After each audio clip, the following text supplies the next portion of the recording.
the IDF, the Israel Defense Forces, have made an announcement now saying that the Red Cross has communicated that the 3 Israeli hostages were transferred to them and are on their way towards IDF and ISA forces in the Gaza Strip. So basically the pictures that you are still seeing in the background here, that is a loop of a handover that has already happened, and those Red Cross vehicles are now moving through Gaza towards that handover point. Now, as Jonah was explaining there, everything has been put in place. This was a process that was actually used during the last ceasefire, where Hamas hands the hostages over to the Red Cross, as we've been seeing.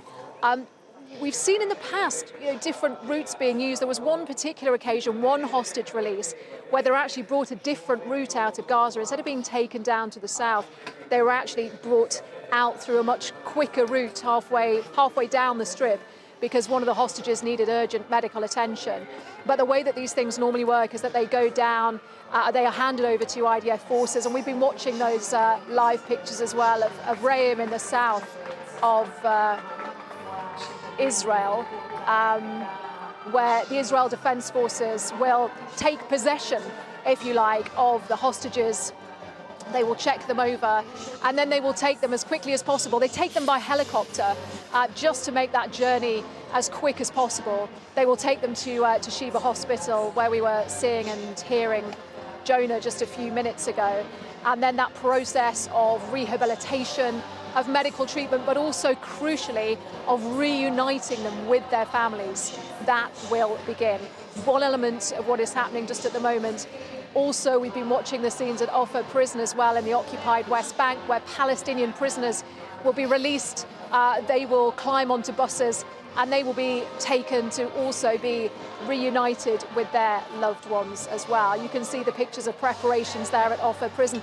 Things happen in a certain order as well. The music's getting very loud, by the way, as you can hear behind me.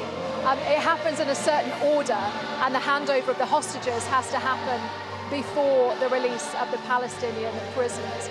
But let's just have a listen to what people in Jerusalem had to say about the ceasefire deal.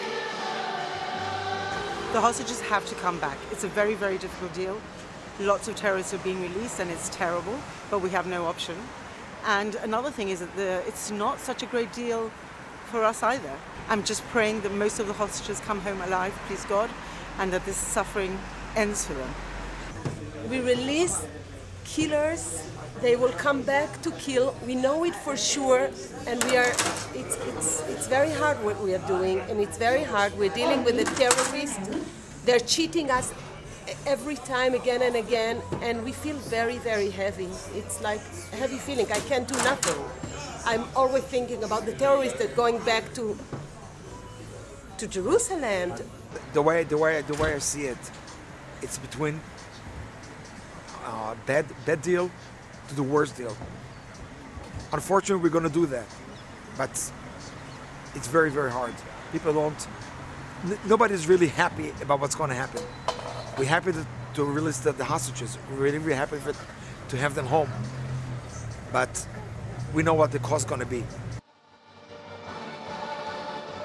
Well, that is what people in Jerusalem were saying a little earlier today about that ceasefire. And you saw and heard the atmosphere there, and I just want to show you and really bring you into this picture that you're seeing here. It's not officially called Hostages Square in Tel Aviv. It's the square outside the Tel Aviv Museum of Art, but it is a place that has become synonymous with the Israeli hostages in the 470 days since they were taken. And you can hear the very loud music that's being played. Many people have got their phone torches in the air, they're joining in, they're singing with this music. The volume has really been turned up just in the last few minutes, and that has coincided with the announcement from the IDF, the Israel Defense Forces, that those 3 hostages have been handed across. Let's have a look at pictures in Re'im in the south of Israel. is where those hostages are going to be handed over, and also Ofer prison in the occupied West Bank as well. We were looking earlier on at the buses there that will be used to take Palestinian prisoners to reunite them with their families. So there are a few different things going on at the moment. We're going to be bringing you, obviously, live pictures from those different locations as we're speaking, so you can see exactly what's happening. So this is Ofer prison that you're watching at the moment. We saw some people gathering there earlier on today, waiting for that handover, essentially that freeing of Palestinian prisoners. Around 90 of them are supposed to be released as part of the first phase of this deal. 30 or so Palestinian prisoners for every Israeli hostage who's being released today. The majority of them today, we're told, are women, with around 10 or so men. But as you can see, the scene behind me here, the sound that you're also hearing now as well, that is Israeli TV news, which is being broadcast on the big screen there behind me. People, now going very quiet to listen to what's being said, to listen to sort of every crumb of information as it's imparted there. So you can see, really, it is a lot busier. I've been talking to you all day today from here in Hostages Square, and you can really see how the numbers have swelled from earlier on today. This is often a place that people are drawn to. They've held regular rallies here every Saturday night. There was one yesterday evening as well, where people come. Often they're addressed by families of the hostages. There have been released hostages who have come here and taken to the stage and actually addressed the crowds here as well. And when you look around this place as well, you are surrounded by the faces and the images and the names of those hostages. It's been such an integral part of the Israeli consciousness for the last 15 months while this war has gone on. And a lot of the pressure on the Israeli government has come from here as well. People here, some of those hostage families have been unhappy with the government's handling of this day. They feel like it should have taken 470 days for their loved ones to be released. They wanted to see a deal achieved far sooner. So there's been a lot of emotion in this war. I remember the time of the last ceasefire when there was almost a celebratory atmosphere, a relief as people were being released last time round. This has been a scene at times of anger as well. But what it is at the moment is people gathering in quite some numbers, watching and waiting as the 3 Israeli hostages who've been released today, who we now know are with the Red Cross, are making their way towards the southern part of Gaza, where they'll be handed over to the Israeli military, and that process will begin to actually get them back onto Israeli soil. And then, of course, the release of Palestinian prisoners will begin as well. And I think Lise Doucette, our chief international correspondent, who's still with us, I think there's a sense of relief for many people at this point, because, 10 or so hours ago, it looked like this deal may falter before it even began. People thought that they might not see what they're seeing now at Ofer prison here in Tel Aviv.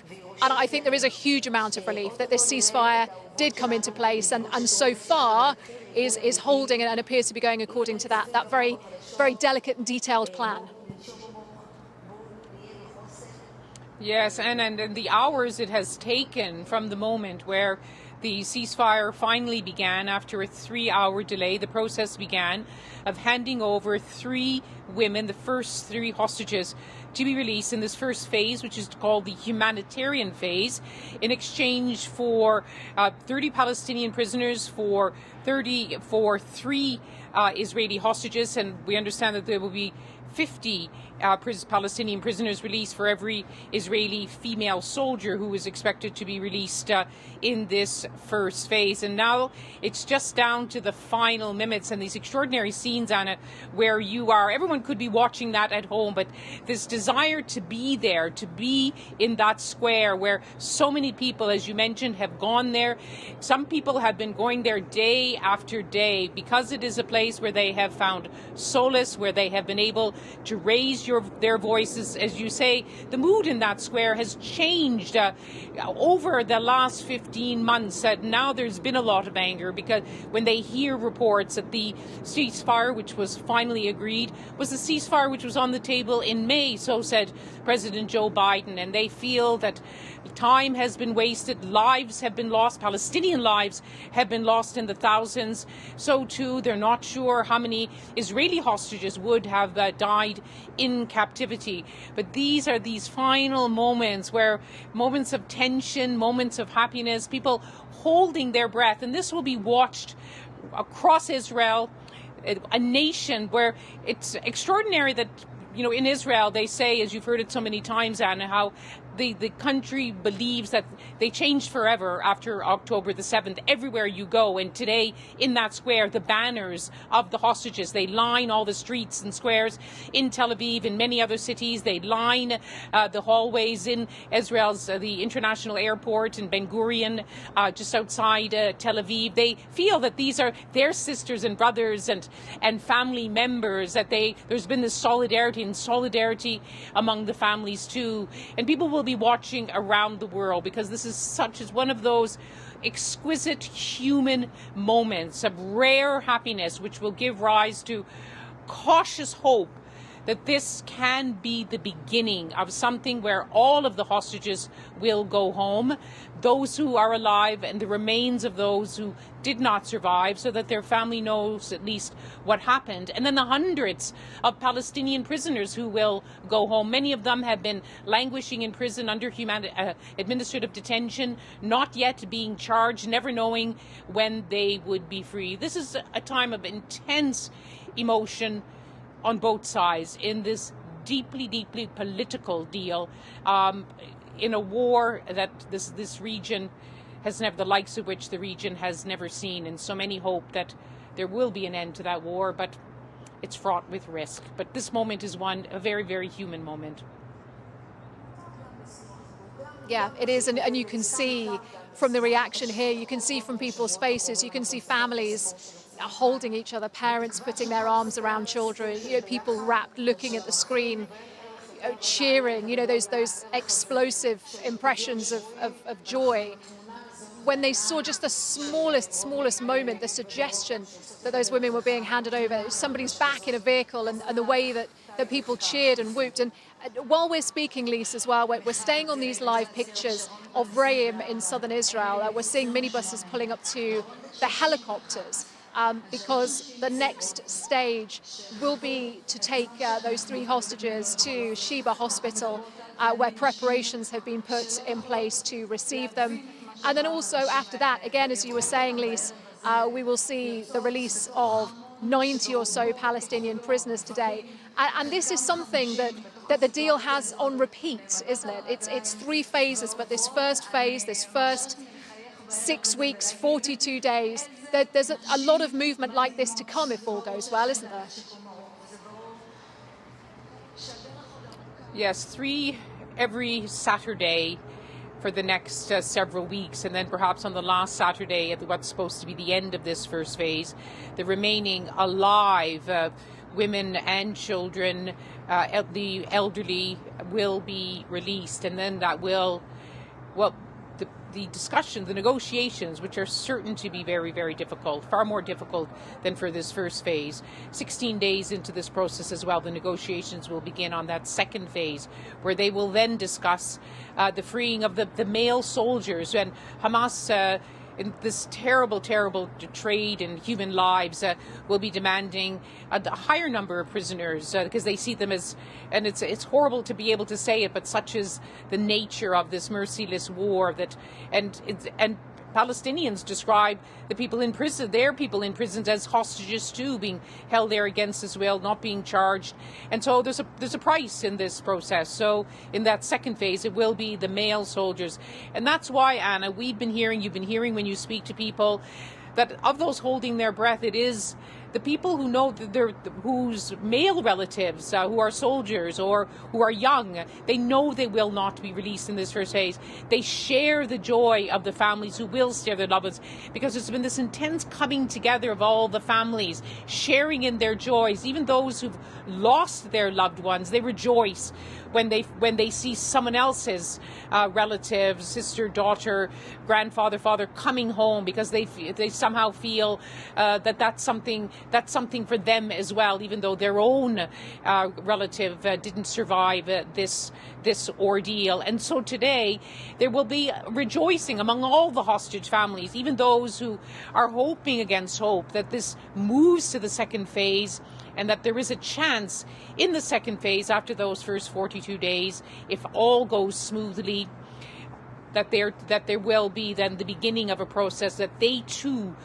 can have an evening like this, where they're within literally touching distance of embracing their loved ones again. It's something that every day they've lived this nightmare of never knowing whether, and they still don't know whether their loved ones will finally come home alive.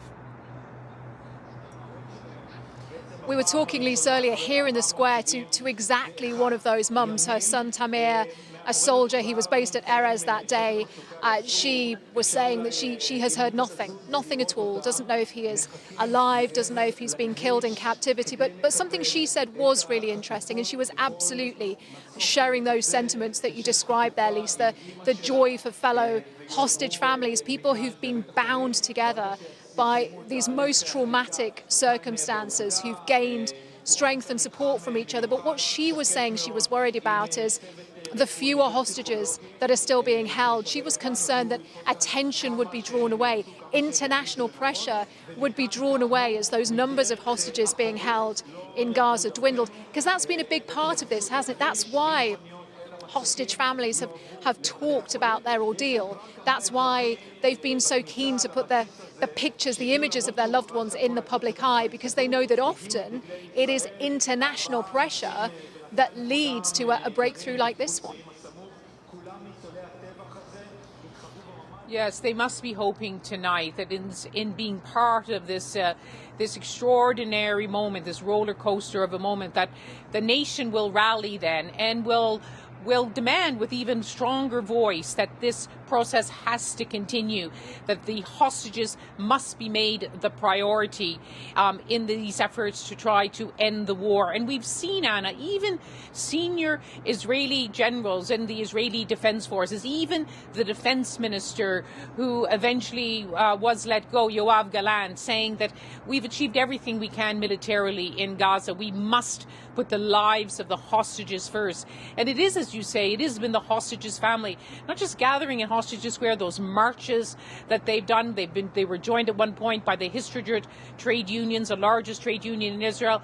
People coming together and raising their voice, marching towards Jerusalem, to the Prime Minister's residence, who of course has been saying that he has been putting the lives of the hostages first, that there was two war aims, as he has said repeatedly, to destroy Hamas and to bring the hostages home. But there is so much bitterness and anger, as you've heard yourself, among the hostages family. They feel that they have been sacrificed and that the lives of their loved ones have not been put first. And yes, there is this fear that once the women, the children, the elderly come home, the more vulnerable hostages come home, that once it gets to the soldiers, the male soldiers, that interest will not be sustained. But there is a hope in this process that even though we hear about the risks, that once it starts, and it's clearly starting now with in all its intensity, that there will be a momentum, and it will be very difficult to stop this process as it starts moving in this direction. And certainly we heard today from the Qatari government spokesman, Majid al-Ansari, Qatar and Egypt are now going to they played a key role in the mediation, which got to this point. They will now play a key role in the implementation of it, for watching for the violations, having people on the ground to improve the logistics. They are calling then for international pressure. They are hoping that the new administration, which takes charge tomorrow in the White House, that they won't stop at simply pushing this, helping to push. And they played a big role in pushing it over the line. President-elect Trump saying, I want it done by the 20th. Well, it has been done by the 20th, but they will have to be there at the table, putting pressure on both sides to keep this process going. There are so many dangers along the way, but people must be hoping against hope tonight that this will continue. Palestinians want more prisoners to be released. There's many, many thousands who are languishing in Israeli detention centres. And this is just the beginning. And just the beginning too. 97 hostages of the more than 250 who were taken during that dreadful day of October the 7th. It's believed that possibly more than 30 are not alive. But right now the hope is that everyone who is alive can be brought home.